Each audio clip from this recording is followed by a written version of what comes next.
Hey Teddy, how's it going? Great to have you on. It's been a few years since I've had a chance to talk to you. You've had much success now with your podcast and making a good amount of news over a topic that you brought up on your podcast, but something that you attempted to do a few years back with Senator McCain. Something I believe that me and you have talked to on interviews in the past, years and years ago. The start of a national commission. You started this petition for it. Why do you feel that the time is right now, given the current landscape of boxing? People are leaving. You know, fans are leaving in the droves. That remember that remember that movie years ago? It was a good movie. You're probably too young. It was Network. Faye Dunaway was in it. No, I And had to see that movie for my journalism class. They showed it to us. I oh, remember Network. oh, Yeah. good journalism class you in. The guy understood what it was about.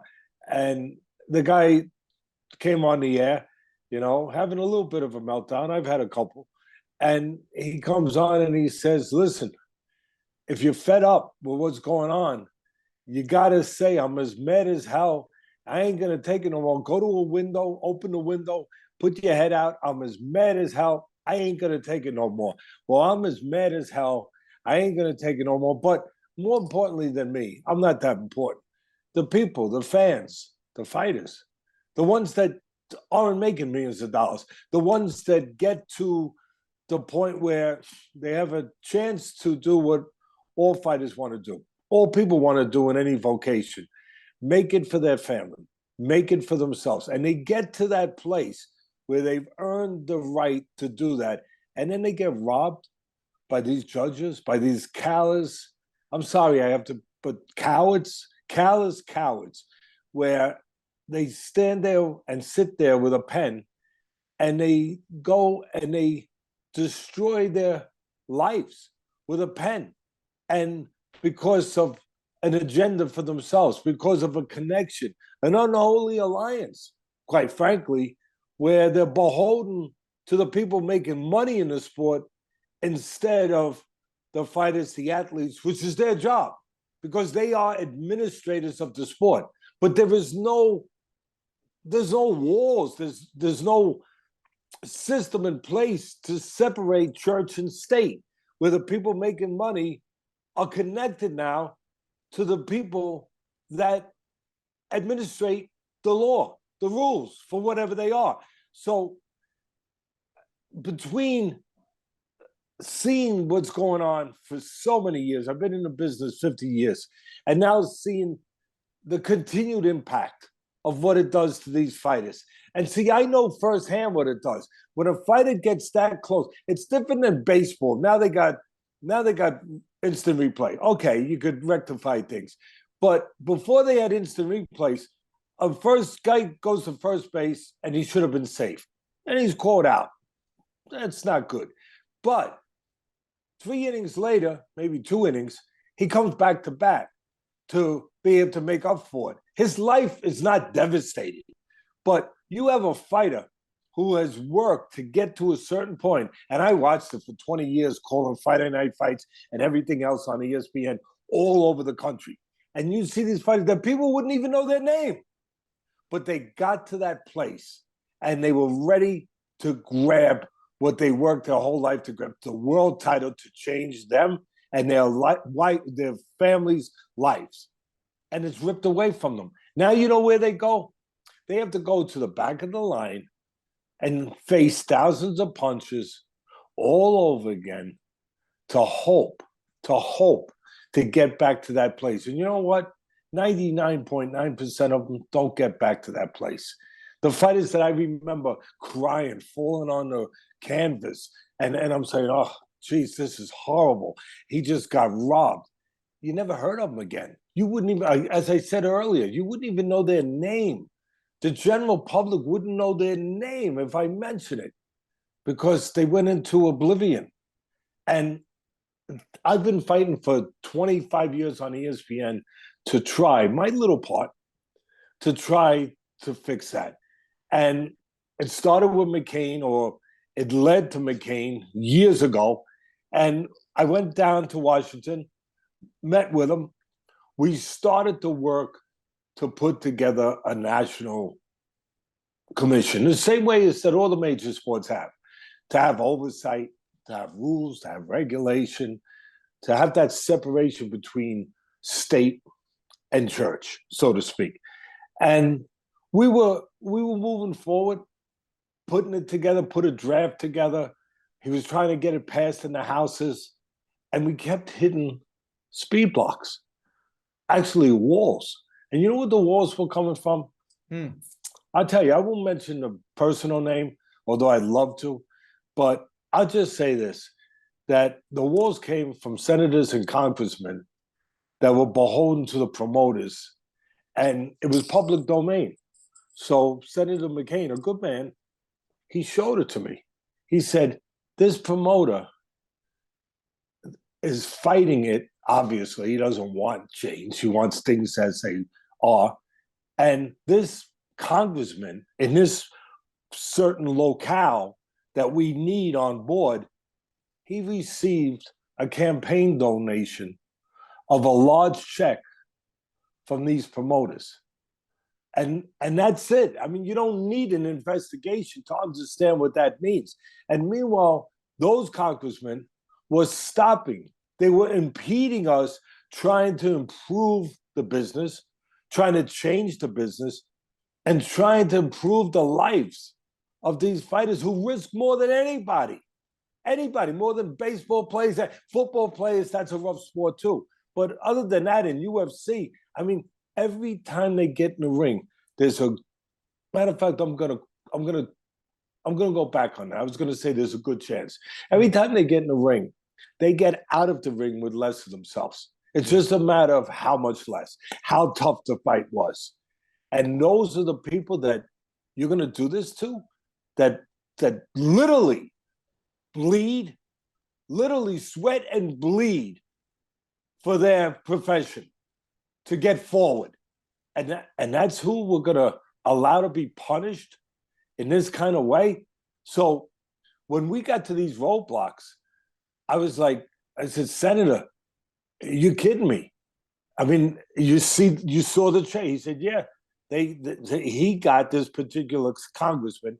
He got campaign contributions from two major promoters. And what year was this in, Teddy? What year? Whatever. It was before he ran for presidency, because once he ran for president, a couple of years before that, because once he ran for presidency, the early 2000s. Yeah, once he ran for presidency, it was over. Obviously, he had bigger fish to fry, so to speak. But when they went through the motions, these politicians, as though they were thinking about it, they took the draft of this national commission that we were proposing, and they showed it to the promoters to tweak it, to see if they approved of it. And Senator McCain said, welcome to a new world, Teddy. I know you've been in a rough world in boxing. I understand, but you know what? This one might even be rougher. And when I was seeing this, and I said to him, and we laughed, but it was a sorrowful laugh. It really was.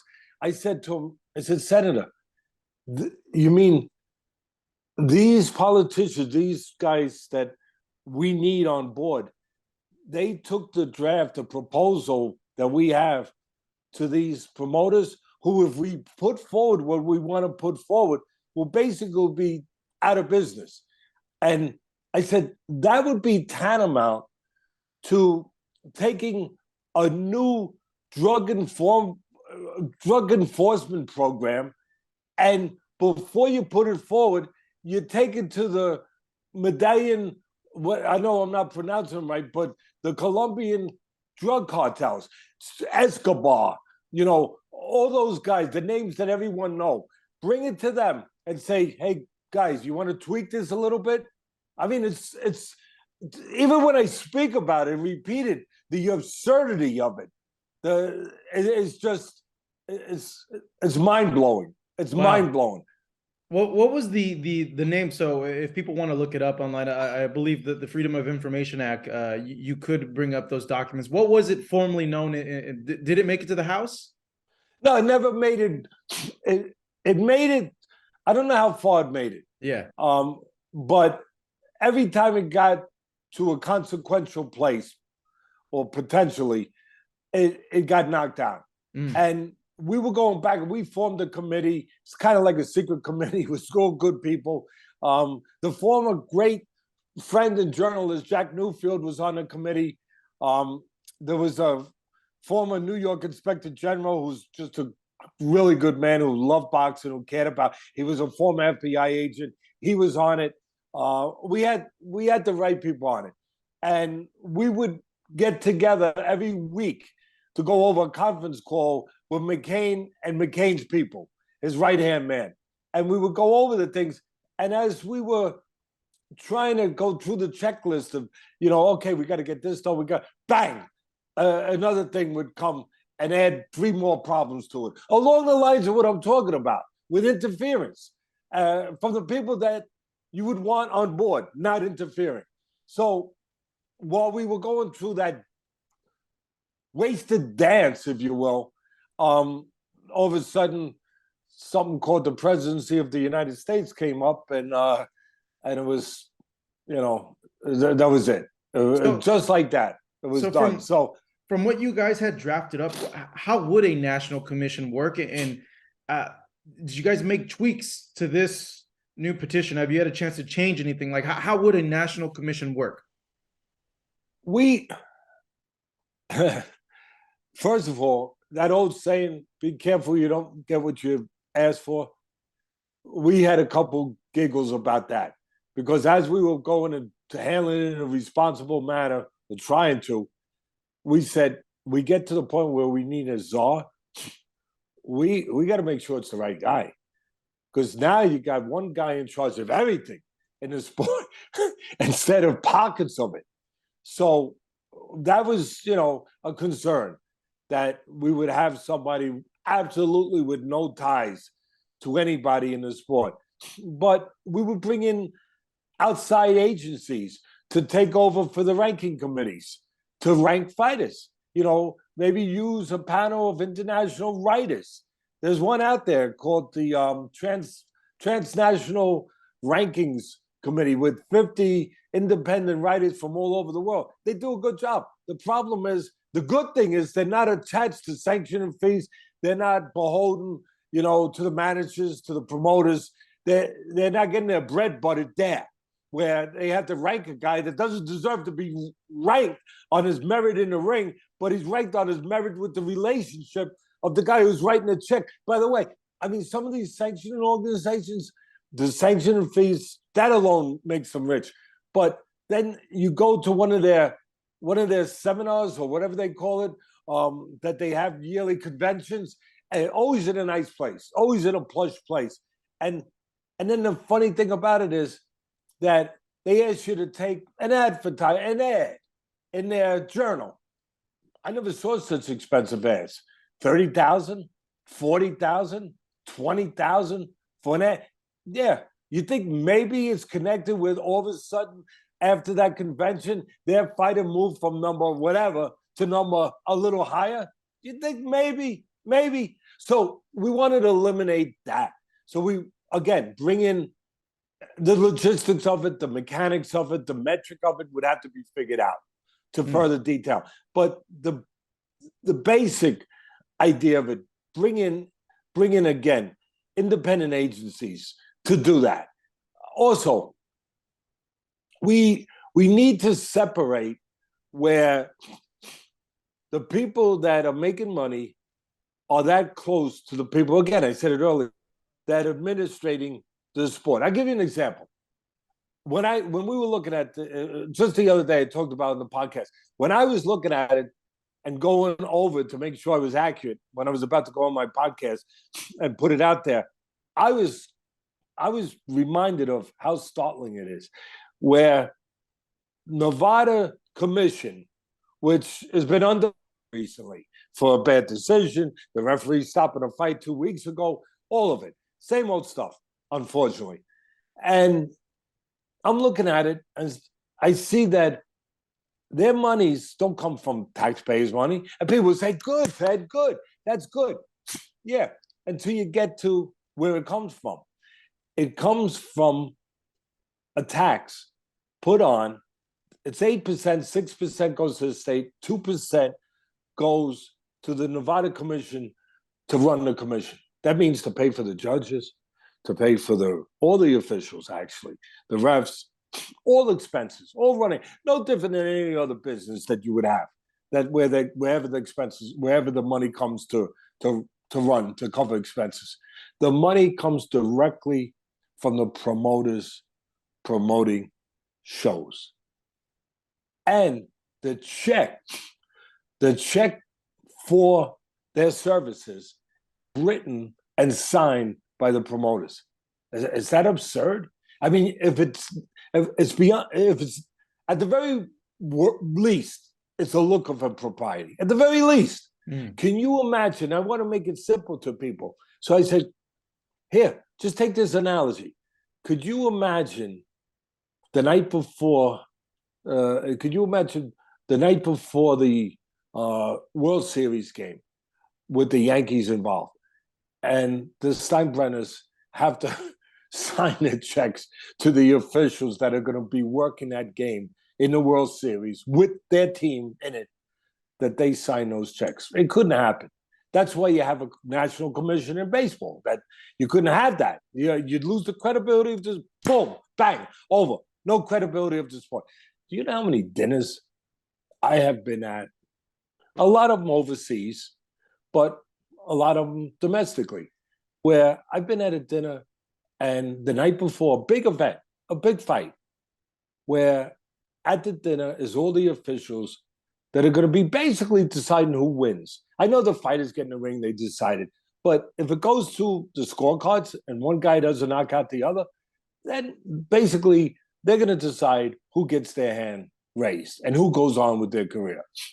So you're at this dinner, very large dinner, kind of like the Last Supper, and you have the refs, you have the judges, you have all the officials from the ranking organization, one of the alphabet soup organizations.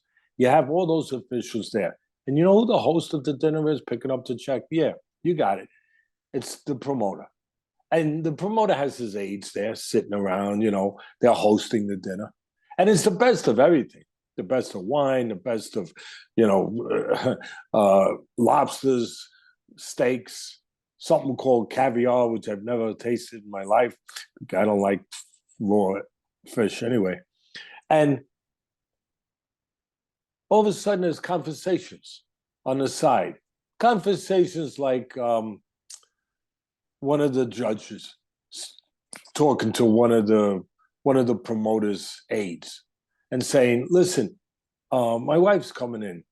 I was wondering, could I get another plane ticket to bring her in? Yeah, all right, no, yeah, let's talk about it. We'll figure it out tomorrow. Okay, thank you. Oh, my girlfriend's coming in for the weekend. Could I get upgraded to a suite? I'd like to be in a suite. I'm a little tight. She's coming in. I didn't think she was coming in. Yeah, these are things you've heard. These are things you've right overheard. There. Yeah, right there, firsthand. Otherwise, I wouldn't talk about them. And it's such a serious thing. Can I extend my room?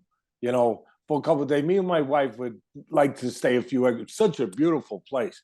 We'd like to stay a couple extra days. Listen, if that's not out and out graft, I know that people are a little bit in their minds when they think boxing. They think about corruption as far as being from the movies, where it's in a cigar-filled room with a stuffed envelope of cash going under a table with a guy with a cigar in his mouth. Yeah, take care of the guy. Make sure he goes down in 5. All that kind of stuff. That stuff actually did happen. There was something called the Kefauver investigation back in the 50s, actually to help eliminate that. But now it happens in a different way. It happens in a way I'm talking about. It doesn't have to be in that way. At the end of the day, it gets you to the same place. It gets the same results. And again, the people making the money are the people that are keeping the commissions. Forget about the judges. The commissions, they're keeping them in play. They're keeping them in business. So if the promoter doesn't promote fights because his guy ain't winning enough and he does less fights, the commission makes less money, or maybe not enough money to even stay in existence. Or if a fighter doesn't win, that brings more revenue to the state, to the casinos. It goes far. It's not a short thing here. Then that fighter doesn't win. Oh, there's less revenue coming in. Like the fight the other night with Lomachenko with Haney, okay? Yeah. Mm-hmm. Well, people say, try to figure it out. Why would they favor Haney? It was a close enough fight, but the one judge, which there's no explanation except what I'm talking about, Dave Moretti, that's right, I said his name. Dave Moretti. Yeah, he had it 8-4 Haney. He had it 116, 112 Haney. But here's the thing. Here's the smoking gun for me. If you're in a court of law, Exhibit A. The rounds were close. There were 2 rounds that were not close. Nobody will argue. The 10th and 11th, Lomachenko separated himself. He dominated the 10th. Some people thought he was on the verge of stopping Haney. He got to him. And give Haney credit. He behaved like a champion. In the 12th round, he came back. Okay. But in the 10th round, the round where you can't argue who's supposed to get that round, Moretti is the one judge that gives it to Haney. And then another thing you can't argue. Haney got off to a better start and won. They were close, but you could say won some of them, more of the early rounds. And there's no arguing. Loma came on. That's why people thought he won. Loma came on and won most of the late rounds. Well, look at his scorecard again. Look at Moretti's scorecard. 5 of the last 6 rounds he gave to Haney. How do you explain that? How really? And how is a commission not immediately saying, Mr. Moretti, I'd like you to be in our office 8 o'clock Monday morning. We will have a panel, an oversight panel here. We will replay the fight. And we'd like you to explain to us how you came up with these scores. If not, we will be handing you a slip that's pink. And we will say, thank you for your service.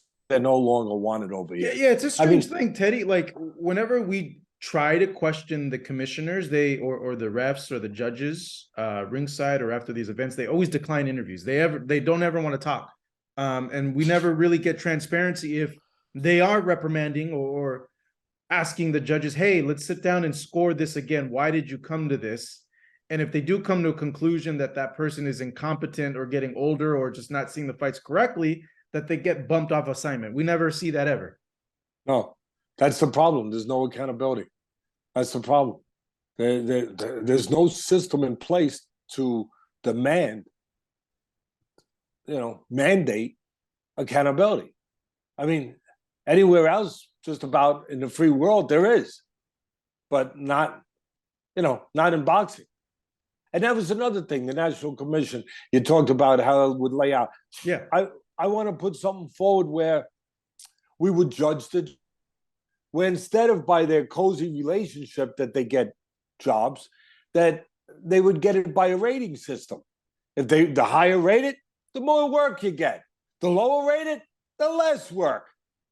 And then we would have training centers, seminars, where you go to for proper training, for the criterion of how to how to judge a fight, and to try to help you, guide you to what is the proper way to judge a boxing match and to referee a boxing match. So all of these things, another thing that we had in play, and I would want to play now if this petition I put up there takes off, we got 200,000 views in a little over a day on the podcast. And we got right now about 6,000 or 7,000 signatures. Yeah, and we got to let keep us going. know also, Teddy, how what's the web address, and I'll put in a link in the description when I put this out. But what is the You web really address of are the talking petition? to a caveman, so you're going to have to figure it out. I love you for putting me on here. Thank you. But full transparency, brother. Don't worry, guys. I'll put the link up. I'll put the link up for you. Thank you. Thank you. You know, my wife says to me often, thank God you know boxing, because there's so much you don't. And I say, yeah, okay, thank God. I'm thankful for that. Well, let me ask you this then, because let me tell you one thing I was gonna yeah. One of the things that if we get our way and we get a national commission, we get in front of the congressman, which we're doing. We're setting up meetings to get in front of the congressman. If we get this done, another component of this national commission will be something that all the other major sports have, and we don't have it. And we're the sport where the athletes are most at risk. We just talked about that. And you know what that is? A pension plan. Yeah, retirement. A pension plan. And where you put and we figured it out. It wasn't that hard.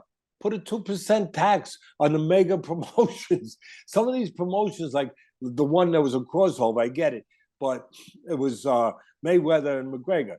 One fighter got, I think Mayweather got 300 million. I think McGregor got 120 million, whatever. But the universe of monies everywhere was close to $1 billion. 2% of that, you know what? That goes into the pool for pension plan. And all the other mega fights, Pacquiao and Mayweather. Whoa. I mean, that was so much money. The internet almost broke while people were trying to order the pay-per-view. So again, 2% goes into a pool, and we'll figure out the metrics of it later on. Yeah, how long you had to be a pro, how many fights you had to have, what your purses were, all of that. But and comprehensive health insurance. These fighters don't have health insurance. And another thing that would be part of it, if we could get this done, and all of it's important, but it starts with getting rid of the word corruption, or even the thought that people, you know how many people say, Teddy, I love your sport. I love you. I say, thank you very much. Not too many people do, but I'm done. I'm done. I can't take it no more. I'm done. I'm just sick and tired. It's like watching a movie and you already know the ending. you know they're gonna rob the guy.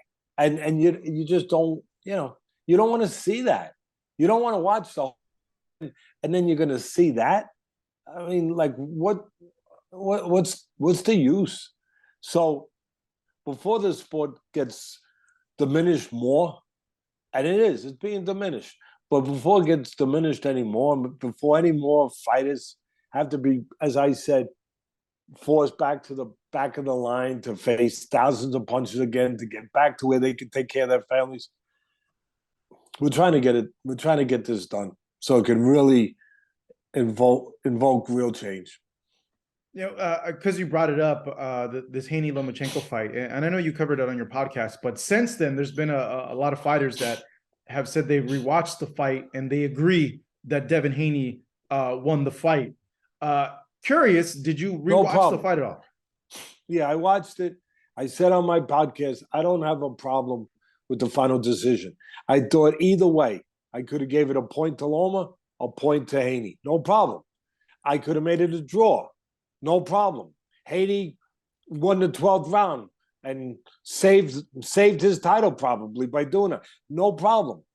What I do have a problem with is the disparity in scores, with the largeness of the score of Moretti, with the 10th round of Moretti, with 5 of the last 6 rounds of Moretti going to Haney, who did not win those late rounds. That's where I have the problem. And that has shown up time and time and time again. It's kind of like you go to the butcher and you say, give me a pound of ham. And he's always weighing you light, and after a while you're like, is this an accident or is he chiseling me? He never weighs me heavy where he gives me an extra quarter of a pound. It's always light. It's always light in boxing. when they stop a fight like they did, Tony Weeks did, 2 weeks earlier, and they stopped the fight. They stopped the fight when the house fighter looked like he might be in danger of losing a fight. And they stop it on the opponent's side. They never stop it on the other side. And I asked the public in that podcast, and everybody resoundingly was like, that's all you need to ask. I asked them if it was reverse roles and it was the house fighter, the promoter's fighter that was in that, would the referee have stopped it? No, Teddy wouldn't have stopped. There it is. There it is. And again, no, was it a terrible robbery? No.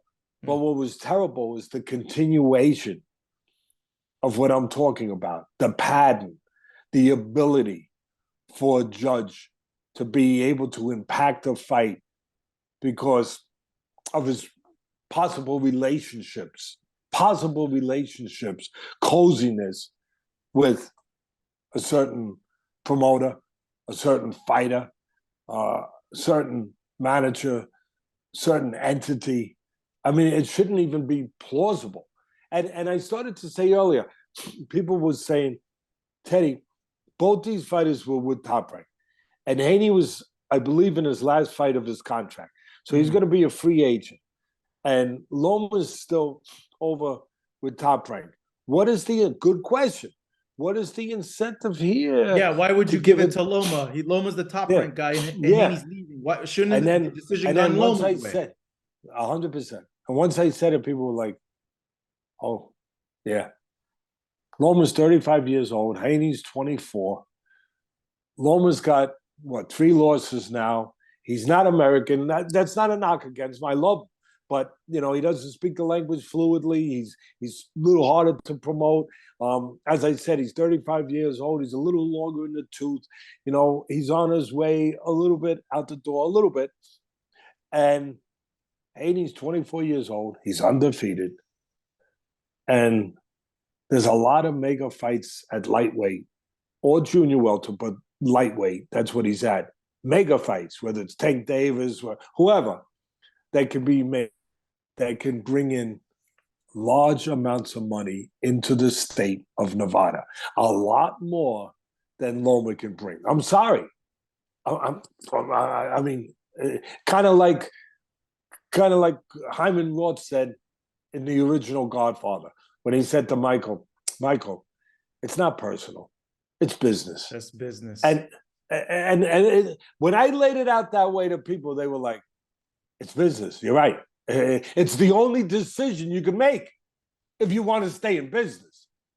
And believe me, they want to stay in business. Wow.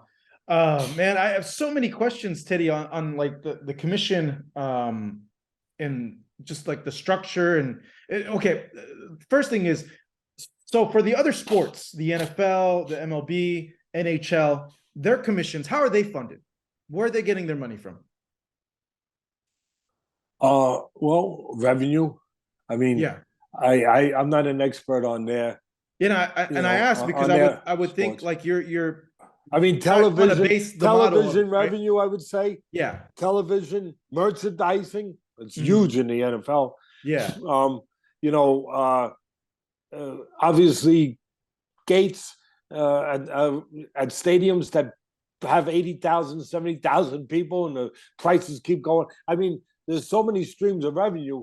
I don't know exactly, again, what the metrics are with it, but that's a good start. I mean, you'd have to ask somebody who truly is an expert in the NFL as far as how it works. But I know another thing that we were looking to propose with our National Commission, once we got the oversight, the framework. The framework and the federal government, somebody where they run it, where they keep us isolated from all the stuff we've just been talking about for the last half hour. Merchandising. All the other major sports have merchandising. The fighters, obviously it's the fighters with the bigger names, but those shirts, those hats, they bring a lot of money when you go in to the MGM for the big fights. And people, and the lobby is packed, and people in there spending $60, $70 for a hat, for a shirt. That's another thing that can go into the pool here, where it can pay for things like pensions and medical coverage, as I said, across the board. For the fighters here, look, this much of the fighters make the big money up here. They're okay.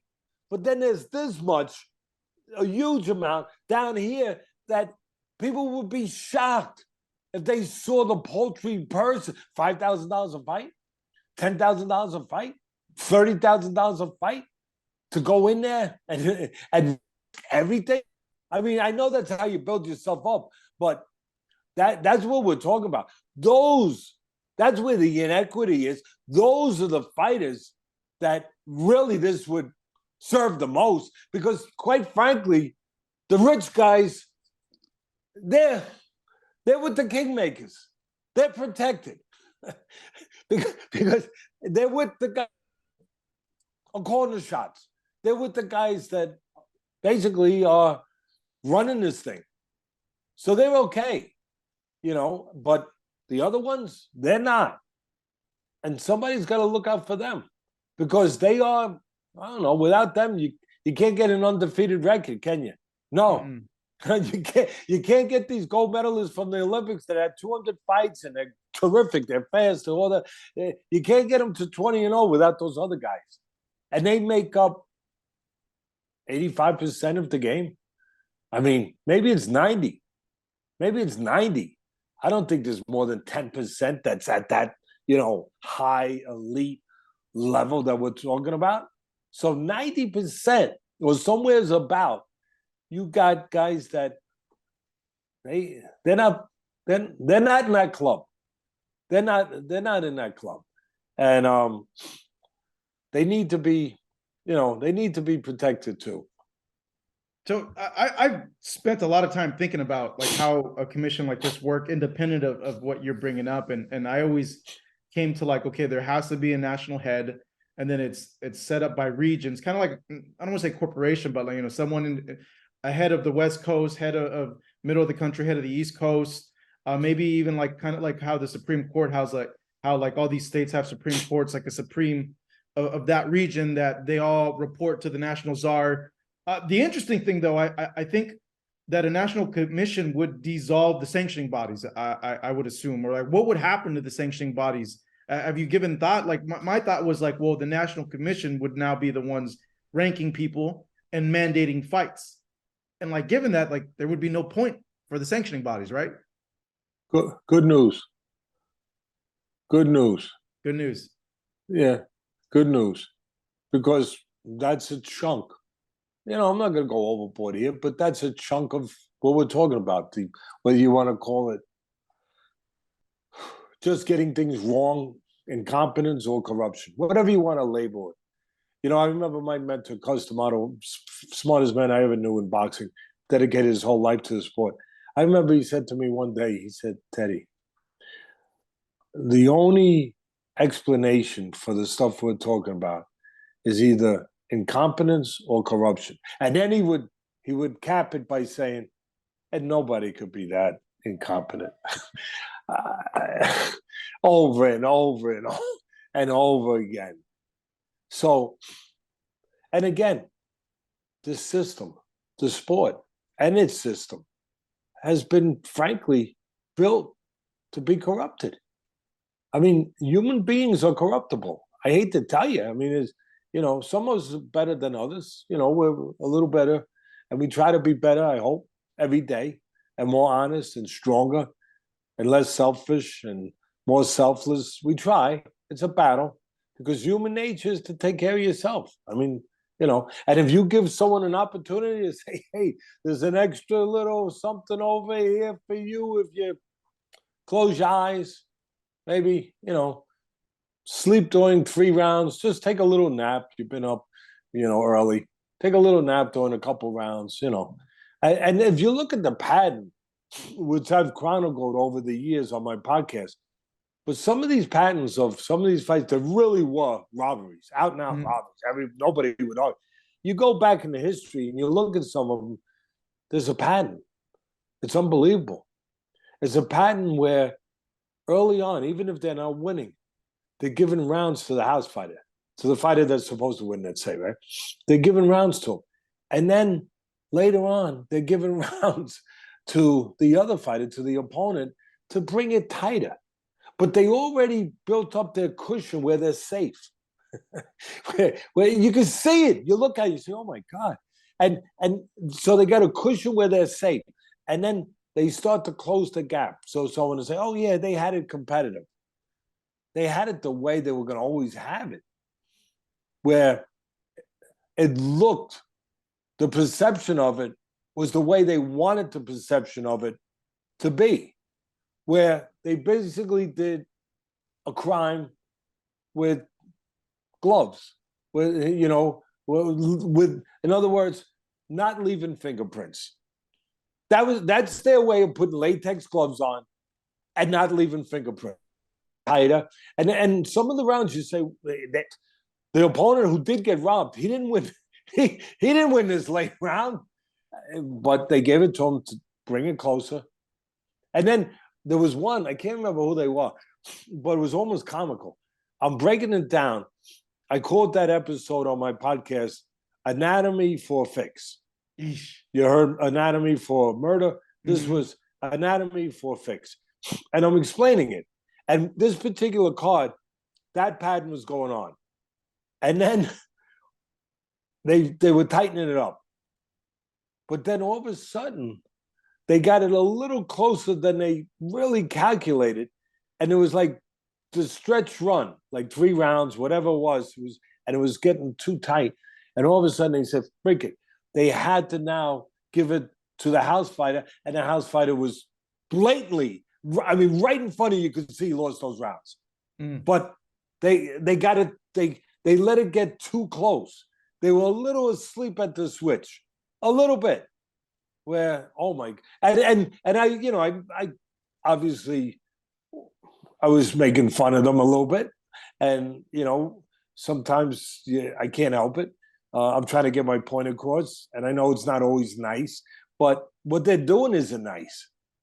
So I said, oh, can you imagine this judge? He let it get close, figuring we got this. This is good. They're gonna say I had it a 2.1 point fight, and nobody's gonna look at nothing. And then all of a sudden, oh, geez, if I give these rounds to him now, which he won, he's gonna win the fight. Whoa! And real quick, he's rectifying things with that little pencil. So there's a lot of work to be done. And the other thing too, though, there's so many things. Like, why don't they give these refs a monitor also? Because there's a lot of blocked vantage points. Why don't they give them, ear coverings so they're not affected? That was one of the things that's going to be in the proposal. But use what's available. Yeah. Put a monitor here, because you hear these refs. I think it's a poor excuse, but all right, it sounds valid sometimes. I couldn't see from that angle. Really? Yeah. All right. Put a monitor here so you can see from all. Yeah. Panoramic. I never understood why they never did that. Like when I scored fights for Fox, like I would always see judges missing things. And I'm like, why don't they just give them a monitor? Like it's blocked. Look at the monitor. You're not blocked anymore. How about back this to your one? Vantage point? They're there, 100%. How about this one? How about it's the only major sport that nobody knows the score until the end. Think about it. Yeah. How about putting up open scoring? Do you think it's always harder to do things in an open light? Then it's always hard. It's harder. But the argument, though, Teddy, for open scoring is if a guy's ahead too much. And I'm not saying I agree with it or not, but yeah, they always bring it up. Guys, yeah, I got an answer. Football, the score is up on the scoreboard. Last I checked, right? And a team's way ahead, and they do go into preventive defense. They do. And it changes the game. There's no doubt about it. Part of the game. That's their choice. The coach says, okay, we're going to go into prevent defense because we're so far ahead. And then they start catching up. All right, now we got to go back, to what we were doing. It's part of the game. Would you rather I almost laughed. Would you rather in a football game where the teams didn't know the score? I mean, it can't work, but it happens in boxing. It happens in boxing. Yeah, you're right on the money. There'll be certain trainers that will say, all right, take off on the bike and let's go. We got this fight. It's ours to win or ours to lose. It's up to us. We're not gonna stay in exchange with them. Let's get on the bike and move. I don't care if they boo, whatever. Okay, so you go on the bike. Now you're in the other corner. All right, cut the ring down. You don't have to worry so much about incoming now. Go get him.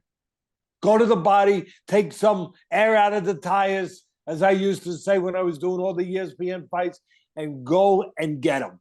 You don't have to worry no more about getting caught with punch. He ain't standing his ground no more. He's putting a welcome mat out for you to be aggressive. Be aggressive. You got 5 rounds. Go get him. And you know what? That's a different kind of intrigue now. That adds to a whole different dimension of looking at a fight now.